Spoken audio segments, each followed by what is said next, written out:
হযরত আনাস ইবনু মালিক রাদিয়াল্লাহু তাআলা আনহু থেকে বর্ণিত।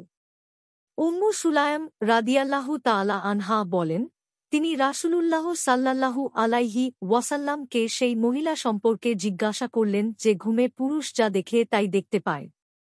রাসূলুল্লাহ সাল্লাল্লাহু আলাইহি ওয়াসাল্লাম বললেন, মেয়ে লোক যখন ঐরূপ দেখবে তখন সে গোসল করবে।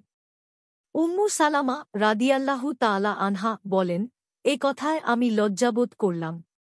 তিনি বললেন, এ রকমও কি হয়? রাসূলুল্লাহ সাল্লাল্লাহু আলাইহি ওয়াসাল্লাম বললেন, হ্যাঁ, তা না হলে ছেলে মেয়ে তার সদৃশ কোত্থেকে হয়?